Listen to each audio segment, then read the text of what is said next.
Welcome to the Chill Chats. I'm Ashley Rose, And I'm Jenna. and we are two halves of a chronic shit show. And today we are discussing the impact of diagnosis on yourself and obviously those around you. Yeah. This is a really important topic to talk about as it is a big deal.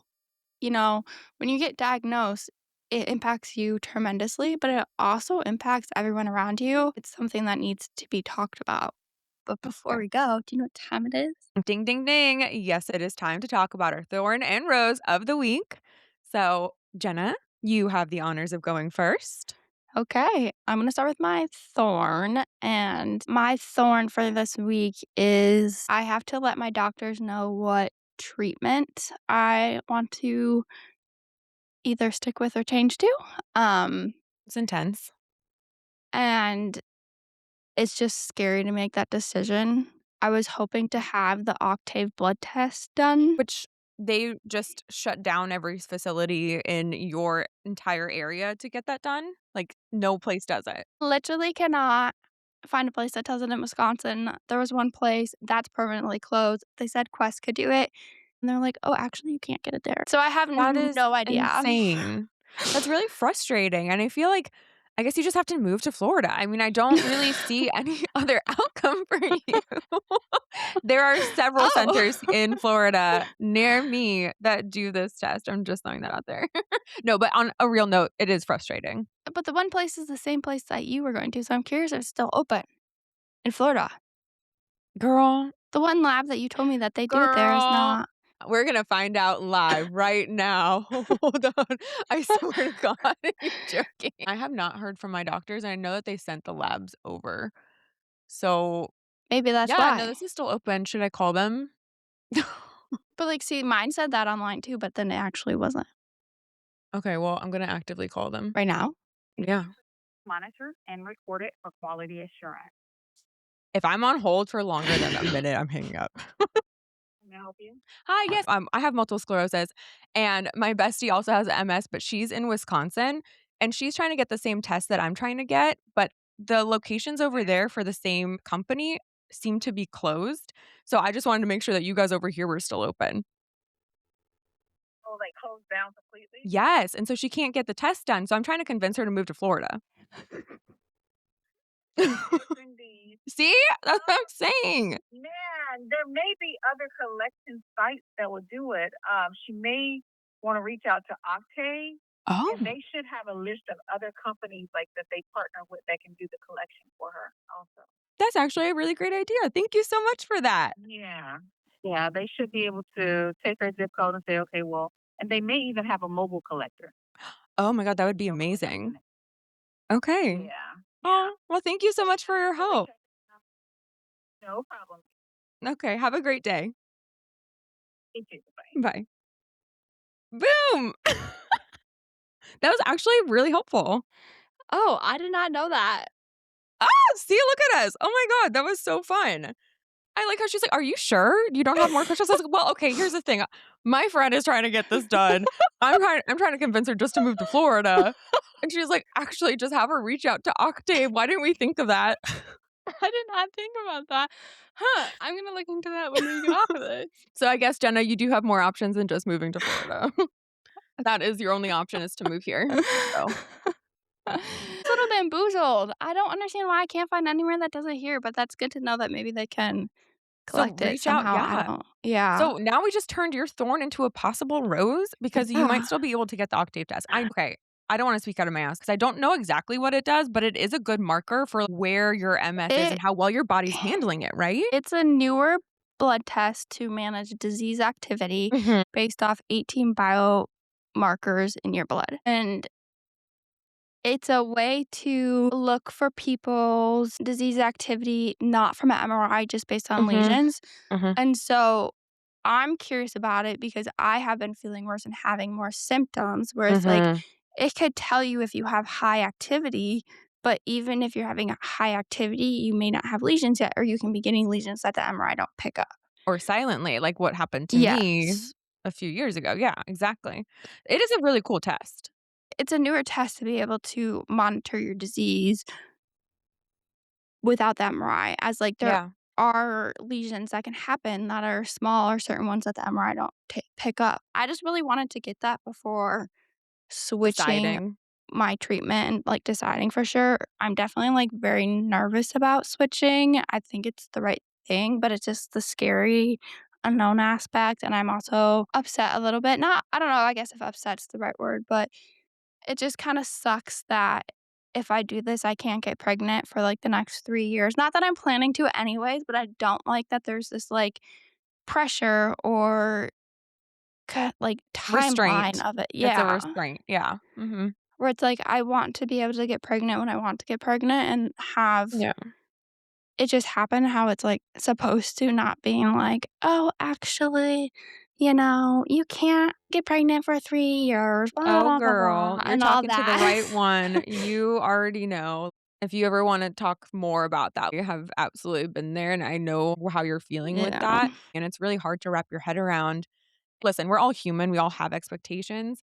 I know I expected I mean, in my perfect world, I would have been married by 23 and I would have had 4 kids already. That is just what I wanted, and then obviously that was an expectation I had to let go of, and then all the treatments that I had been on, like, with Lemtrada, you have the Mhm. time restraint, Yeah. and there's weaning off periods for other medications if you wanna start trying to conceive, and so it's just an added layer of frustrations for us and for others who are on medications to help them manage their Mhm. chronic illness, and so I feel you. I feel you. It is really frustrating.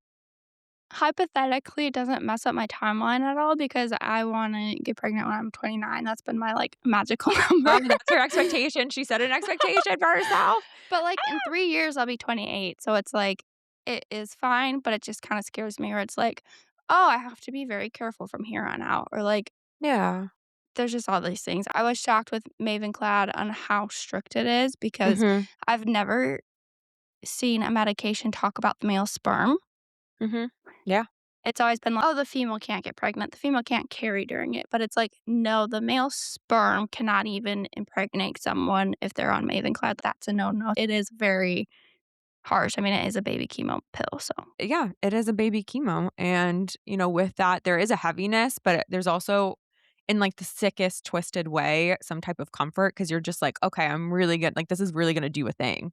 Like, when I switched to this medication, it's really gonna do something, and it's exciting it's kind of exciting, like, in a weird way. Like, there's a lot of fear of the unknown, and there's a lot of mhm. anxieties, and sometimes on the edge of that can be some excitement. You're allowed to feel dual feelings at the same time, but now that we know that you can hopefully reach out to Octave and see if there are some other places that will do this test. And so you might have to do some homework on your end. Unfortunately, that's where our advocacy comes in. It's a full-time job, no pay, 0 benefits. But yeah, I feel like that was so exciting. That We was took a it phone call on a podcast. Wow, our first.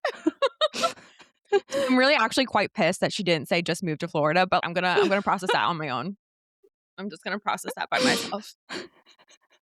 It's whatever. Ay, ay, ay. But for my rose, I signed up for the Honolulu Marathon, and I'm really excited about that. That is in December, and I wanted to do it because I have my golden birthday, where Yes. I'm turning 26 in 2026 on Yes. the 26th, so I wanted to run 26 miles.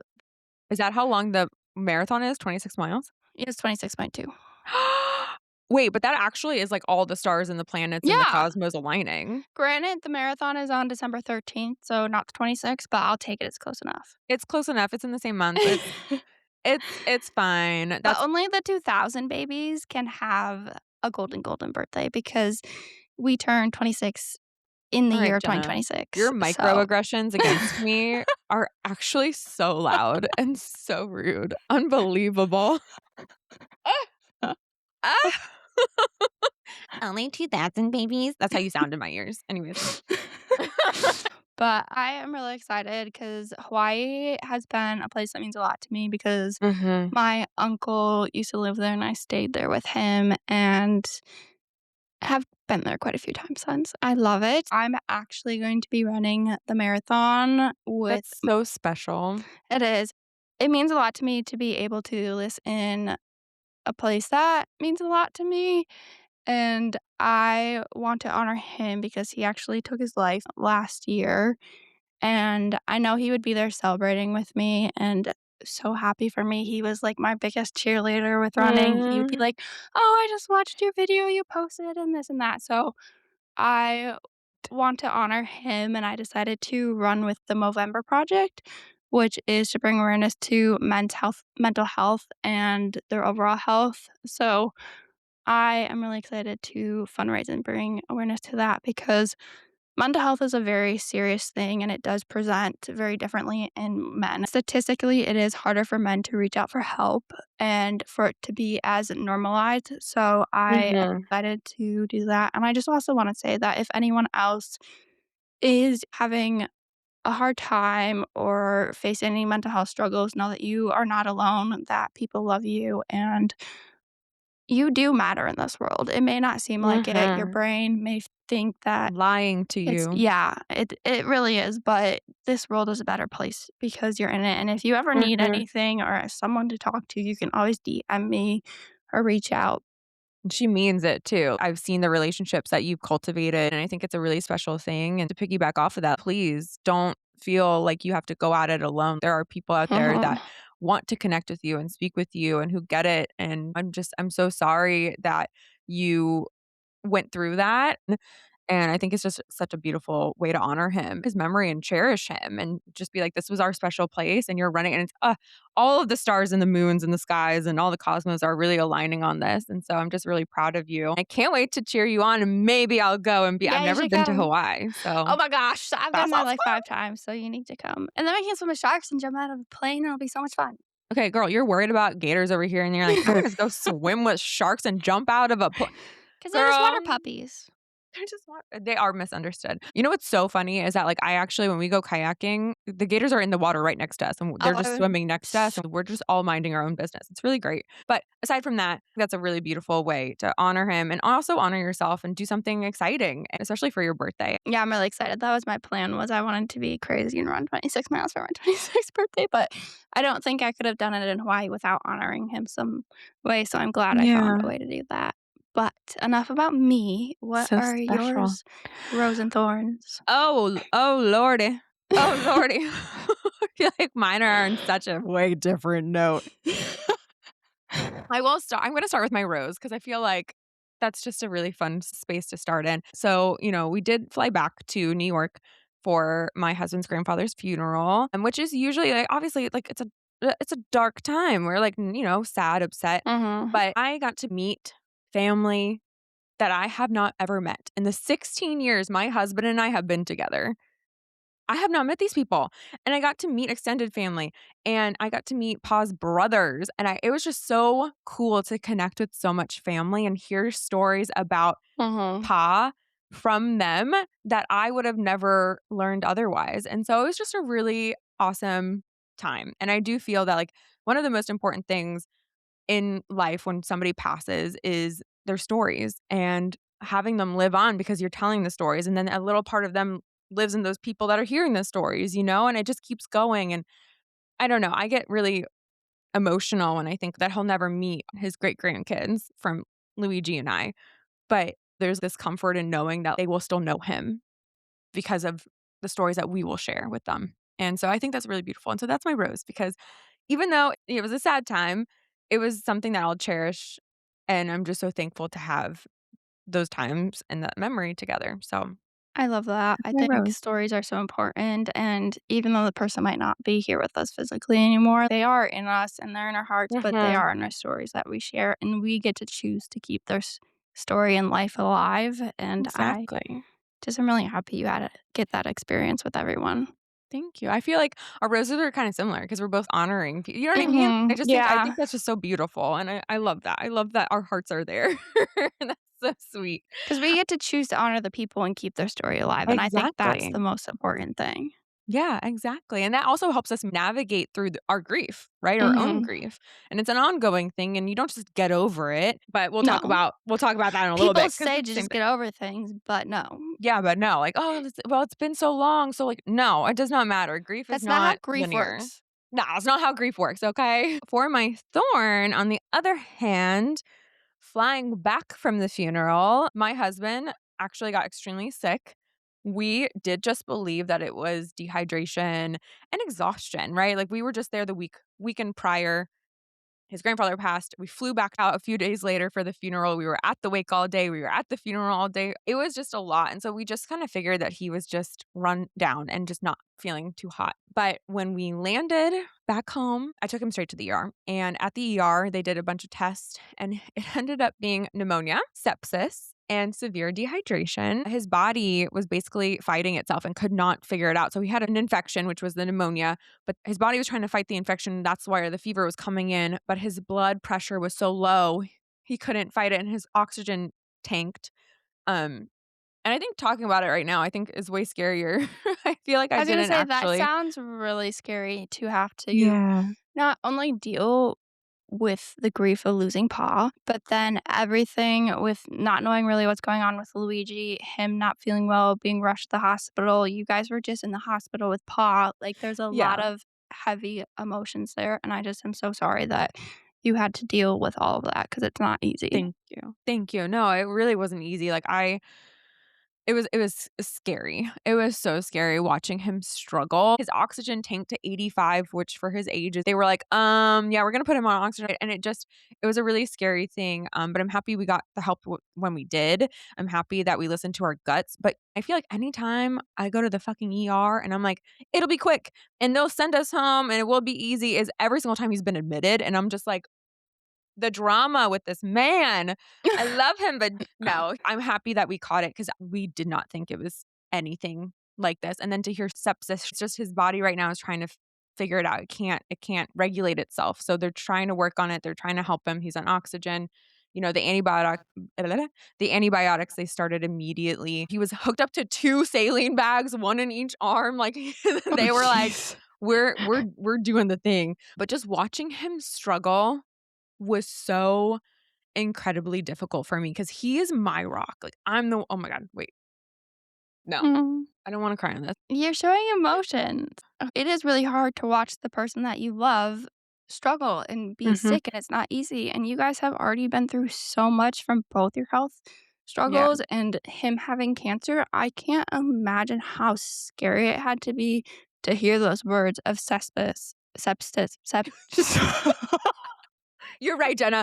All of those words are so scary. what is Sepsis. it? Sepsis. Yeah. Sorry, obsessed. That was the best. Thank you. Thank you. We just balance each other so well. I love you. Thank you so much. No crying here. No tears here. No tears on this mic. But in all seriousness, I can't imagine how scary it had to be for you because you Absolutely. guys do have a history. You have had a history of already being worried of losing him, and how you're feeling is completely normal, and anyone would feel that way in that situation. Thank you for saying that, and it is true. I remember I just start crying because remember, I'm already exhausted. I didn't sleep that night. It was like this accumulation of so many feelings, and one of them that really ties into the topic of what we're discussing today is watching someone you love struggle and, like, you just everything in you wants to make it better. You just wanna make it better. You like, in a way, I wish it was just me, like, I just wanna take the pain from him, and it's really hard too when our roles are reversed because he's my rock, so I'm like, "You can't be doing this," but just me being on this end and watching him struggle, I was just like, "Okay." And I realized that I was saying some stuff that people usually say to those with chronic illness, right? Like, "Oh, it's gonna get better." And I think a lot of times those comments with the people closest to us, the people who love us, the people who are in our corner day after day, our parents, our partner, our children, our spouse, whoever it is that is around us 24/7, when you get a life-changing diagnosis and you're trying to process it, so are they. They're also trying to process what's happening, but from a different lens. Doesn't make it any more or less valid than what you're going through. And again, nobody knows what you were dealing with chronic illness. Unless you are actively dealing with that chronic illness, it's really hard to completely empathize. You can sympathize, but not completely understand.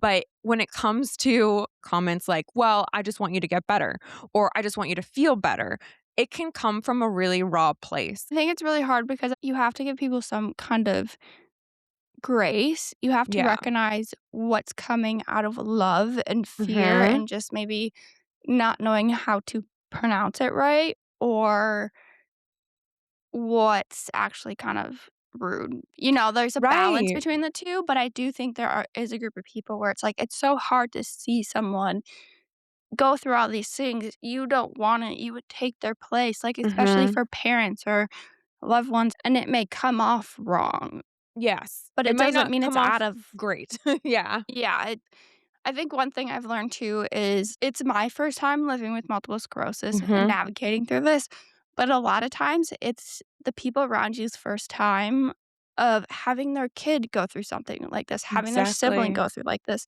You know, being 21 at the time, a lot of people at my age didn't have friends going through things like this. Like, this is not something people dealt with at this age, where Mhm. there were obviously people who were saying things because they meant it to be mean and hurtful, but there was also a lot of people who sometimes it came off wrong, and I understand that they meant it differently than how it came across. Yeah, absolutely, and I feel like that's where discernment comes to play is that you trust your gut. And if somebody says something to you and it kinda, like, is off-putting, I'm a big component of communication. I'll be like, "What did you mean by that?" And I'll press a little bit or I'll be like, I know what you're trying to say, but here, why don't we say it like this instead?" Or like, "This feels more supportive." I'm big on educating right while it's happening, but also I feel like that's a lot of times, like you were saying, is that people are going through this the first time and they don't know the right things to say. There's not a manual. There's not something that's like, "This is what to say when your loved ones are going through something difficult." And I have to say, you're saying with Luigi, you said some of these things to him. It takes time. It's not always perfect. It is really hard to put yourself in the shoes of someone else to be like, "Oh, I'm going through this," but it's also hard for them. I think that's a really hard thing of the impact of our diagnosis is, yeah, it's Mhm. not only affecting us, but it's affecting everyone else around us, and to be able to recognize that and be like, "Okay," is Yeah, hard, but it is it something that I is. think needs to be done. Yeah, absolutely. That realization that these comments and sometimes the way that those people around us behave can come from a really raw place for them, right? Like you said, it's their first time dealing with this. And it comes to communication and learning how to communicate and how to express your feelings in a healthy manner. That plays a huge role in building those relationships and fostering them. And helping them navigate it as much as yourself navigate this new like I said before, it's not easy and nobody has a manual. Nobody knows how to do it right and you're not going to get it perfect. One of my favorite things to say is that it's everyone's first time on earth. Nobody knows how to do it correctly. No one's going to get it right the first time, maybe not even the third time. But sometimes those who are closest to us, those who love us, who are watching us struggle, they also struggle with accepting the fact that we now have a chronic illness and that we are not going to get better. And sometimes it gets a little worse before it even gets better, or navigating that unpredictable gray area can be really tricky, not only for obviously those going through it, but those wanting to support us the most. And so it can be a real pain point for them as well as ourselves. So having that compassion for both sides and again that healthy communication can really help and we could all benefit from that. Crazy what communication can do.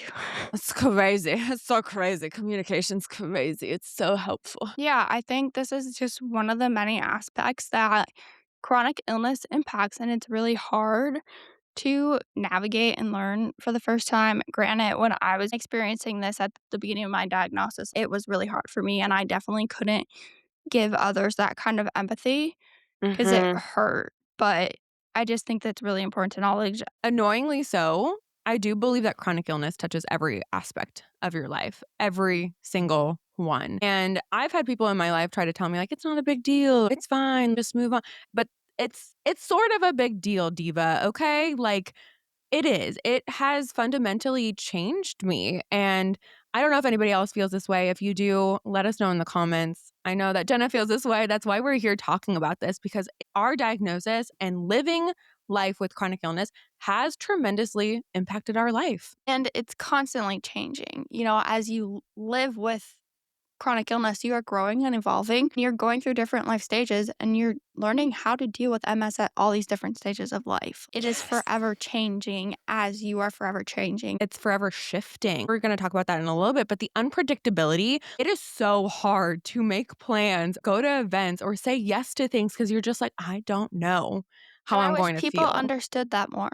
I wish that too. And that's why we're here because we want to spread that awareness and we want to help other people understand because it's not like Our diagnosis, yes, happened to us. We're the ones experiencing it. We're the ones that have to completely change our life and maybe how we go about things. But it also impacts all of those around us as well. And it's a wide scope from your partner to your family, your coworkers, acquaintances. Why can't I say that word? Acquaintances? Acquaintances. It impacts every single person that you come across and that's in your life, as well as yourself. So it is definitely a balance act. Is there something that stands out you the most that changed when you got a diagnosis, or is it just multiple different things? It's honestly a lot of things. It just fundamentally changed me at my core, spiritually and at a basic level. Like having to come to that acceptance point of where I am no longer the version of myself that I thought I would be, and the impact of that, and having to, we've talked about that grief cycle and coming to acceptance and all that stuff, but like it is an ongoing, constant cycle. It really is. I feel like I wish more people understood that because you can wake up one day being like, "Oh, I feel great." And then an hour later be like, "Wow, I crashed hard and I don't feel good anymore. And I had plans later and I can't do it." Or you could wake up feeling horrible and like you can't even get out of bed, but then in 3 hours be fine. And it's just hard to know how to plan things, how to go about life. It really does change you in so many different ways. Going back to what you're saying, like I know for me, I feel like I resonate with you that you said it changed your perspectives and changed you on a basic level, a spiritual level. I actually strengthened my faith and really came to a faith once I got my Yes. MS I remember diagnosis. that. I Yeah. remember that. Wait, memory unlocked. I remember you reached out to me. So you wrote me an email, I then did. OG email, because I've been very open about my faith. I'm very rooted in that. And that helped me so much. But I didn't start there, right? It was a cycle. I Mhm. had to feel my feelings. And that's a common thread that we're going to talk about a lot is that feel your feelings, be angry, be mad.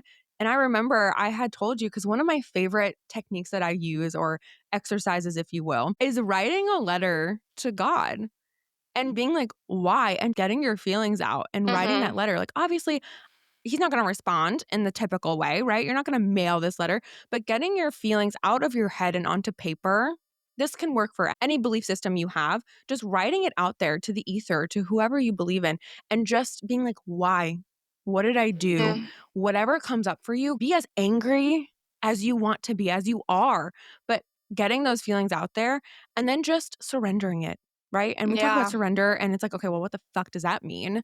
That's not an easy thing. Everyone's like, just surrender. That's not easy. Like I'm trying, but I have a brain that likes to Yeah, like I'm trying, but like I'm constantly reminded. And it almost feels like you've made it 10 squares and then you do something and you're back to square one. And it just repeats and it can feel heavy. It can feel daunting. It can feel frustrating. Getting your feelings out there and just connecting with faith, whatever that looks like for you, can be one of those fundamental pieces that base that we've constantly talked about of okay, I have a good foundation to build upon. And when you do go back to square one, at least you kind of have those tools to help you through it. I think too, going back on what you said, I think it is really helpful to write it out, speak it out. There are many times when I am going through things and I don't understand why. I'm angry, I'm hurt, I feel knocked Mhm. down, and I just write it out. And there's something so therapeutic, whether it's to God Yes. or whatever you believe, it's just about getting it out. Because I know for me, otherwise, I hold it in my body and it doesn't Mhm. help me. I get tense, I get more emotional and everything. Remember just being like, I don't understand God. Why me? Like, why did you do this? What did I do wrong? Why do you hate me? Blah, blah, blah, blah, blah. And I didn't grow up religious. So it was really something that, like, once I got diagnosed, I started to explore to kind of make it make sense in my head and wrap around the concept of this diagnosis. But Mhm. at the same time, it's like I've learned so much about myself. Silly as it sounds, my MS has really helped me become who I am today on many different levels, on many different perspectives of how I view life. And it's has sucked. It's not easy, but also at the end of the day, like It sucks. it sucks. It double dog It down sucks. sucks. Yeah. But it's a blessing in disguise Yeah, it in definitely some can ways. be. To go off of what you were saying, because of that, it also changes how you show up for others Mhm. and for yourself, and that changes you, right? And it changes your relationships, it changes how you view things, and that's why it's really important that people understand that a diagnosis does not just affect the one person going through it, it impacts everyone in their life. And in so many different ways too that it impacts other people. Like, I know for my parents, it was hard that I got diagnosed and they didn't wish this on me. And it's like also it impacted how I show up for my friends. In my relationship, it's having conversations that I don't think we should be having right now, or we wouldn't be having if it wasn't for my MS diagnosis. And it's tricky. It's tricky how to balance everything. Tricky. It's That's a tricky good how you, word. yeah, like there's no manual. Like there's I no, wish there was. Girl, bitch, I wish there was a manual. Take my credit card, take my money right now. If someone was like, this is how you do it, and it worked, and it wasn't like everyone is so different and a snowflake disease, if that wasn't the case and there was a way to just say, like, this is how you should do this and this is what should happen, blah, blah, blah, blah, please give it to me. My little brain would love a manual. Please. I would read it front to back 10 times over. But here we are with no manual. And I feel like also the rules change all the time. Like it yes. almost feels like you're in a game, but the rules keep fucking changing. And it's so frustrating. Once you figure out the rules, they change again. Yeah. They're like, oh, you figured it out? Well, guess what? We're changed. I mean, I'm at my wits' end. Like, one thing I've been very open about is how much I have been getting sick lately. And that has impacted my life so much, how I show up for myself and my Mhm. friends. I feel awful because my friends are like, hey, let's hang out. I'm like, have you been sick?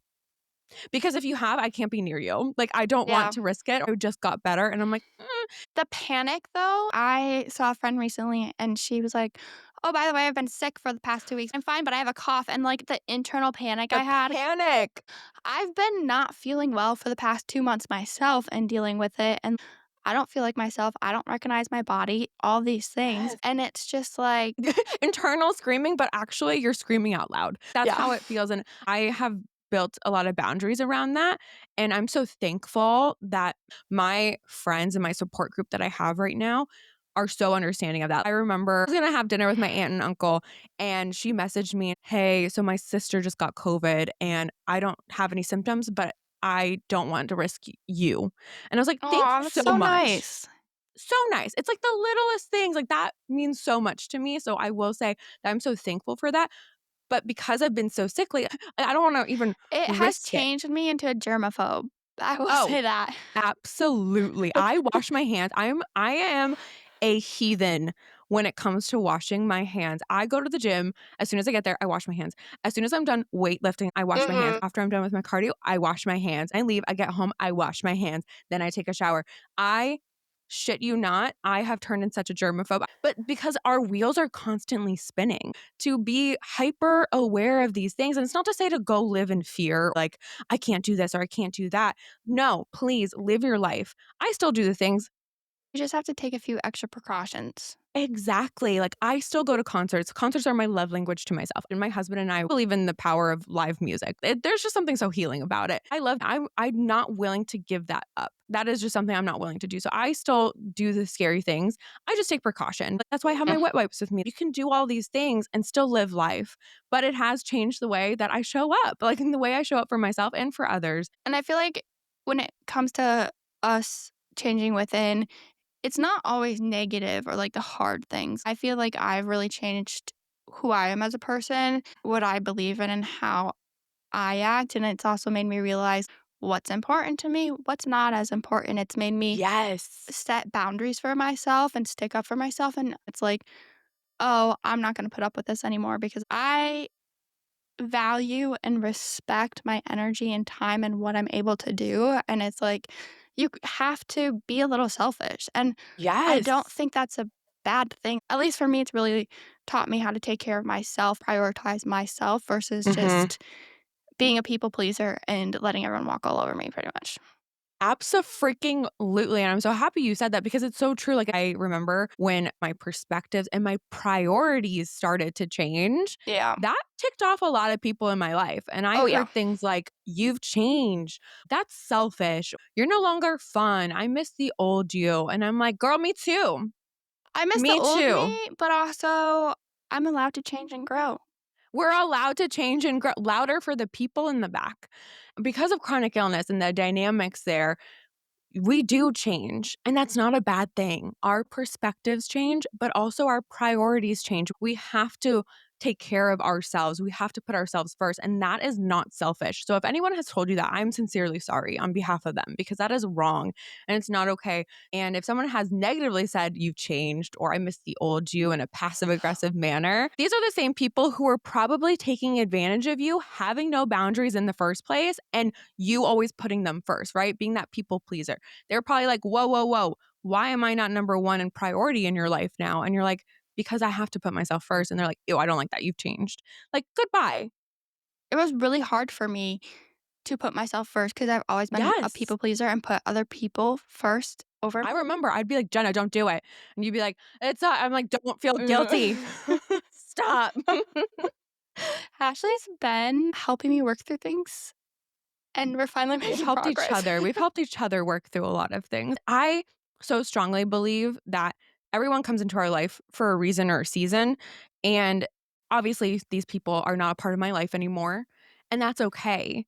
And I It taught don't, you lessons, and, like, it I did. think about all the people that have been pretty nasty to me on my MS journey, and Hmm. they've all taught me things about myself. One person helped me learn how to set boundaries, and it was really hard, but it's like, I'm grateful for that person and what they put me through because I grew, I changed, and I learned how to do things that better myself and help protect me and my peace. Right. And, you know, I want you to eat, just not at my table, not near Mhm. me. And that's okay. Like you can really set those boundaries and there doesn't have to be bad blood. It just, it is what it is. And you have to put yourself first. So if anyone else has ever felt that, then you're definitely not alone here because Jenna and I combined have gone through some shit. And if you're the haters who are listening now, hi. Hi. No, but you do have to put yourself first, even when it's difficult, even when you don't want to, even when you feel guilty, even when they're not being nice and they're like demanding your attention. You have to put yourself first. And I feel like that leads into learning to balance the unpredictability of living with a chronic illness and how Jenna was saying it's so tricky when you're trying to balance your friendships or your relationships, even if it's family or friends or your partner. It is just really difficult balancing that unpredictability of living with a chronic illness and making those plans. You don't have control over how you wake up or how you feel throughout the day. And having to accept that can be really difficult in managing not only chronic illness in your life, but also your relationships. And It is really hard. As someone who, before I was diagnosed, used to plan out my day by the hour and is very type are you type A. A? I used to be. Wait, did I living with multiple sclerosis change that? I am still very much type A, and my calendar's a little ridiculous, but it's gotten better because I had such bad anxiety where I always needed to know the plan, what's gonna happen, and know the future, blah, blah, Wait, blah. But same. MS is unknown. You don't know what you're waking up to Hmm. tomorrow, where I really struggled at first because the unpredictability and not knowing what tomorrow is gonna be like was not meshing with my type A.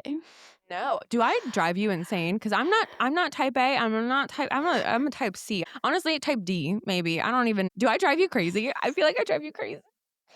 I mean, that might be why I send messages like, "Can we put this on the calendar?" Oh my god. Wait, But that's it's like, it's crazy. not like, it doesn't bother me that much, and I honestly think it's good for me to That learn. much? You just said that much. Okay, that's fine. That's No, good. but I It's think so it's good. I think it's really good to be more spontaneous and just, like, live day to day and make the most out of every day, and that Yeah, is go with one the flow, thing. Jenna. Yeah, and I'm trying, and the MS has helped me do I'm that, and, helping you like, too. I'm yes, yours. Yes, I'm helping you. Like, I have had very, like, spontaneous trips, but I can do it because I have my calendars planned out. Right. Opposites attract. Yeah, exactly. Opposites attract. Although, is that a compliment? You know what, Jenna? It's fine. Doesn't annoy me that much. I'm not gonna let that go. Think it is a good thing because it's like I think that you can live life a little more in the moment versus having to plan things. And that's something that I'm really Yeah. grateful for because I have learned that I shouldn't plan things out 3 months in advance because I don't know what I'm going to be like that day. I need to just take it day by day and live in the moment. I recognize I don't have control over my body. I woke up today with a migraine. I have been sick. I have all You these didn't things that tell me that. that's Are you okay. okay? Yeah. We Oh rally my, over here. we rally. Just two chronically chill girlies But once it's like you again. don't know. It's really hard with the unknown and unpredictability to make Mhm. plans and to know what you can do, but also at the same time, it has helped me. Yeah, I think you have to trust yourself to figure it out. It is really difficult to surrender that control over because it is unpredictable. We don't know. We don't know how we're going to feel moment to moment. And that can feel really daunting and scary.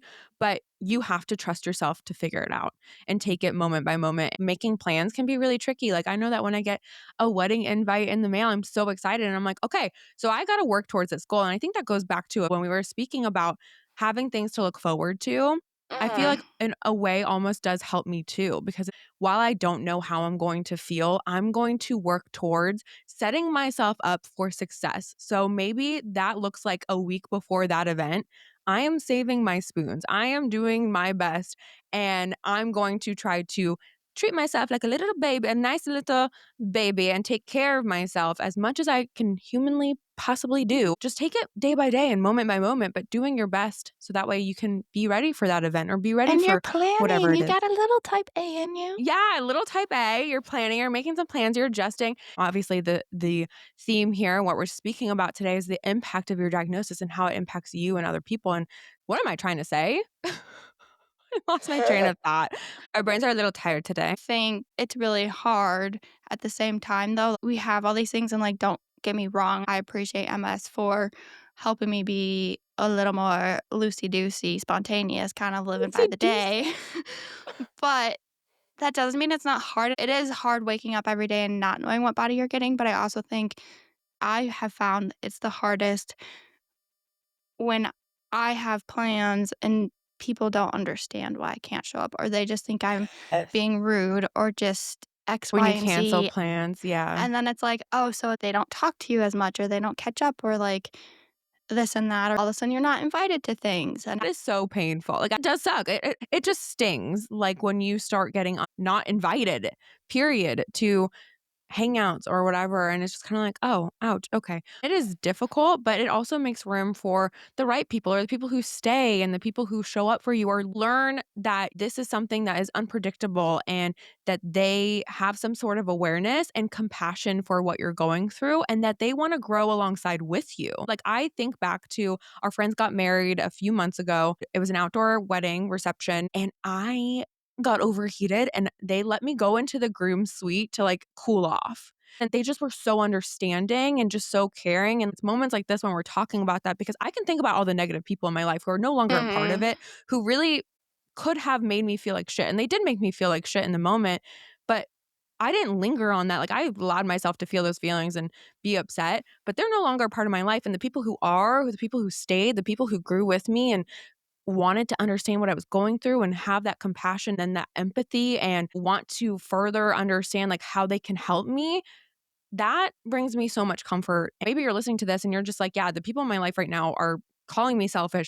They're not showing up for me and they're not understanding that unpredictability. Please hold on to hope that you're going to find the right people, that your tribe is there You and will, that trust me. you will exactly. Even in the darkest moments when it feels like I don't know, like There's a thunderstorm before the sun and a rainbow. and all the butterflies and flowers, but it is one of those things that just taking it day by day. I don't know about you, but I feel like it's also taught me to be even kinder and have more grace for other people Mhm. and compassion because I have always believed like you truly never know what anyone else is going through. But having a chronic illness has just made me realize that even more because Mhm. it's like there are days where my body is numb or tingling and things like that. And I look fine. And people think I'm fine. They think I'm young and healthy. But it's like people don't know. And it's just caused me to be even more empathetic towards Yeah. others. Yeah, I mean, looks can be so deceiving. Just because I look great and fabulous and You do iconic look and all the amazing. beautiful and I'm the hottest girl ever You are. doesn't mean I feel that on the inside. I'll pretend to be Luigi. Hey, baby, you're hot. I'm keeping that in. Um, no, looks can be so deceiving and having people around you who are understanding of that makes the world of a difference. But on the other hand, because of this violent shift that's happened day to day, and it's so unpredictable and it keeps happening, right? And that can be really frustrating, but it can also teach you really positive things about yourself. Like Jenna was saying, you learn new things, and maybe it's your resilience. Maybe that is just something that you're proud of. And I know for myself, like that's one of the things that I take a lot of pride in, is that I feel like no matter what, I keep getting back up, and it's not easy and it's tricky and it's frustrating, but I do my best. And because of that, I'm really proud. So it's one of those things that because of this diagnosis, because of chronic illness, because of where I'm at in life, it is something that I know I can fall back on, and that I've gone through 100% of the bad days. So I know I can keep going, and I I'm love proud that. of that. I'm such a cheesy You're quote so person, but cliche. I but it's like, if you look back on all the things you've gone through, there are things that I never thought I would ever have to go through in life, and I Right. survived. I made it through. Yeah, there were really hard days, but I did it, and I can get through whatever life Do throws it at me. again. Yeah. Like, it may suck, but it's okay. As we say, feel your feelings, but don't stay there, But don't and stay we'll there. eventually get out. Exactly. One of my favorite things that I've taken away is learning my own love language. Mhm. Like, I feel like we talk about love language and it's always, what's your love language? And it's mainly to your friends or your partner or family. Like, okay, yeah, you have a love language, but you also have a love language to yourself. And that has been one of the highlights of the impact that I've felt from my diagnosis, is just learning that and building a relationship with myself and my body. I mean, at the end of the day, you are stuck with yourself for the rest of your life. Like, That part. you can either learn to hate yourself or you can learn to love yourself and treat it with respect and do things. And I think it's really important, that concept of learning your own love language, learning how to Hmm. treat yourself, because at the end of the day, truly the only person that knows what you need is yourself. Yes, you can tell Hmm. people, but they can internalize it how they want. If you need something, give it to yourself. You don't need someone else to give it to you. Right. No, that's a really good point. And I feel like one thing that I've learned when it comes to loving myself is slowing down and doing things for myself. Lately, I have really tried to be a little more creative. I've never thought I was a creative Hmm. person, but finding little things and saying, oh, wow, I can do this, or just slowing down and letting myself breathe. Because I feel like part of being type A, I was always go, go, go, go, go. I had my calendar filled up, that it's like, whoa, I can slow down. I've found so much healing and peace in doing little crafts. Like I have my blanket, and then Oh my god, yeah, I you're knitting. I am hand knitting, I love it. Mhm. And then I have, this may be a hot take. I love painting, but I'm not creative whatsoever. So if I just free paint, it's horrible. And No, it, that's it fair.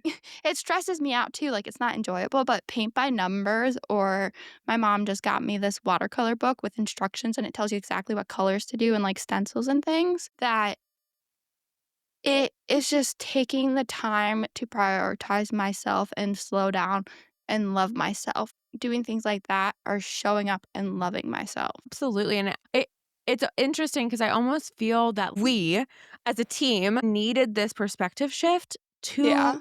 get to that point, and I personally don't take anything Yeah. for granted anymore, and I'm thankful for that little voice of being like, "Don't take this moment for granted," and not sweating the small stuff as much anymore.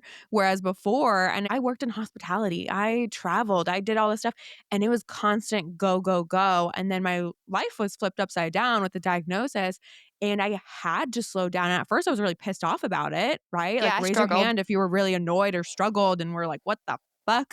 But then I was just like, this is actually really beautiful to be able to Yeah. slow down and enjoy the little things and look for those glimmers in life. And if you're like, what the hell is a glimmer? A glimmer is an opposite of a trigger. So it's little moments that bring you joy. And when I go on my walks, I'm just like, I take in the trees and the breeze and the warmth of the sun and Enjoy things that like I, everything and take it for what yeah, it I just is. enjoy the little things. And that's brought me a lot of joy. I think my MS, and like there was something my family went through in the past year too, that it really changed my perspective of tomorrow isn't promised. You never know. Hypothetically, Mhm. I could wake up and not be able to see out of my eye tomorrow or be able to walk, or like, okay, obviously that's worst case scenario, but it's just like, No, it I is think a about that too. possibility.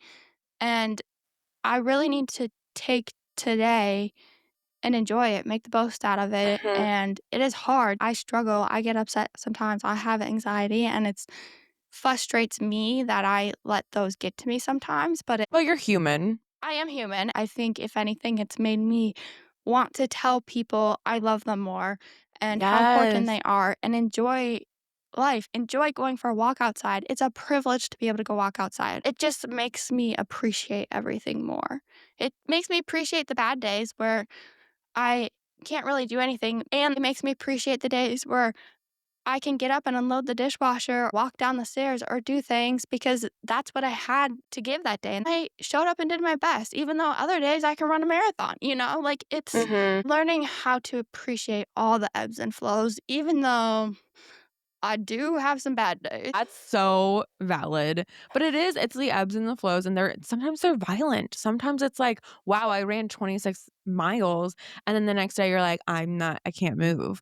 And it has helped me focus on what truly matters in my life and actually defining what that is. I think I Hmm. tolerated a lot. And I think I could speak for you too when I say that. I think we both Yeah, you tolerated can. a lot of bullshit Yeah. before. And then managing a life with chronic illness has taught us so much about ourselves and what we're willing to tolerate and what we're not willing to tolerate And prioritize. and prioritize. And it really has helped in the weirdest, strangest, oddest way. Caused me to enjoy the little things more and love the little things and not look past them, as cheesy as it is. Here I go again. But like, I do think the little things are what matters.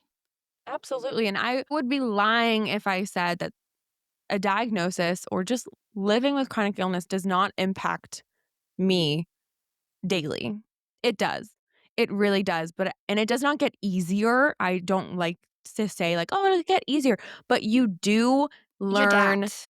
Yes, you adapt and you learn to go with the flow and to take it on the chin, like, and keep going that ebb and flow, and you get into a rhythm, and some days it's gonna utterly suck, and then some days you're gonna be like, "Wow, I'm on top of the world and I can do this," and it's gonna just keep repeating, and that's not to scare you or to be, like, cryptic about it, but it is just the truth, and when it comes to the impact of our diagnosis with ourselves and with others, we have to acknowledge that it's there, right? We can't just shove it under the rug or pretend the elephant's not in the room. It does change all of us. I didn't start in this position where I'm at, where I have this viewpoint and I can be Absolutely really not. thankful. Yeah, no, please, if you're listening to this and you're like, they're lying. There's no way. But I didn't start there. And I think back to when I was first diagnosed and I took to social media and was met with this general negative attitude of like, life sucks, nothing's ever okay, and you're going to be disabled for the rest of your life, and this is incurable. And just a lot of negative, which those are all true things, right? Like, I I mean, joined a Facebook group recently for some medication, and holy crap, the it, negativity. Like, I get yes. it. And those are where people are going through bad experiences and coming together. But like, I was like, I can't be in this. Right. And we're not here to yuck your yum. And you have to feel your feelings and putting that out there. And that is genuinely what you're going through. That's okay. But I knew for me, this is not the attitude that I want to adapt. There has to be more. And I want to work through this somehow. And so I started sharing my journey on social media. And it was so cathartic for me. Like, it was just an outlet to get my thoughts out. And then when I would post these, at the time, reels were not a thing, and it was all feed post, and I would just share my thoughts. And I would get people being like, "Oh, I have the same thoughts. I feel the same way," or "This is so relatable." And I was just like, "Oh, I'm not alone." It definitely felt against the grain for a long time because in general, the chronic illness community was just not at that part where I'm like, "This sucks, but I don't want it to suck forever." And so it was really hard, but it did grow. I knew I wanted to share my story and I needed this for myself. I needed to talk about it to have an outlet. And you created the change that you wish you saw. I wish I had that when I was first diagnosed. So I was like, I'm going to become it. And now we're here. And I'm And you just like, did. wow. Yeah. And I'm like, I get the messages all the time from people newly diagnosed being like, I'm so happy I found your content. Like, it's helped me so much. And it makes me just feel so much more fulfilled. I'm just thankful. I can actually remember the day I was at the gym working out, sitting on the bench machines. Oh, you And remember the day. I do remember the day because I had talked to one person online that had MS on Instagram who was roughly the same age as me. Otherwise, all the other people I've seen online or The support groups or things like that were very negative and really scared me. She said, "Here's a Rose's Instagram. This is the only person that I can follow because they Oh. aren't negative all the time and are positive and uplifting." Oh. And that is actually the day that I saw you post about your chronically chill club, and I was, like, at the gym, was like, "I might join this." Oh my gosh. But, like, that's Wait, how I that's came so about to know you because someone was like, "She is really positive, and everyone else who posts Aw. online is really negative, and it's really scary, and I can't follow them because it makes me scared of what is to come with my future." MS is a snowflake disease. Everyone Mhm, has different experiences, and I'm not taking away from the people that have very shitty experiences, just to put it point blank, mhm. but that's also doesn't have to be your only path.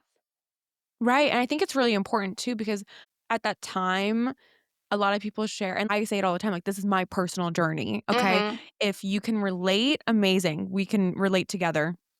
But this is my personal journey because it is a snowflake disease and everyone is so different. So when it's put out there, this is my own experience. And again, everyone's experience is so valid. But I definitely put more emphasis on this fucking sucks, but I'm going to keep going. Let's see where this goes. Like, let's take it one day at a time. And I feel like the future can always be daunting. I have definitely, as of late, woken up more times being like, what is my future gonna look like? Am I gonna be on medication for the rest of my life? How am I gonna be with children and all this stuff? And it can feel really heavy Those and are normal feelings, though, and, like, I think it's really important to acknowledge those because it's yes, we're saying yes, all this stuff, but we still have these experiences. We're just choosing not to get stuck there, and sometimes I do get right. stuck there for a few weeks, but And it's that's like okay. I You slowly just claw don't myself unpack there. out. Yeah, Yeah. and you have to like climb your way out. I And start it to is unpack my suitcase and say, let's slap it all together and yeah, get like out."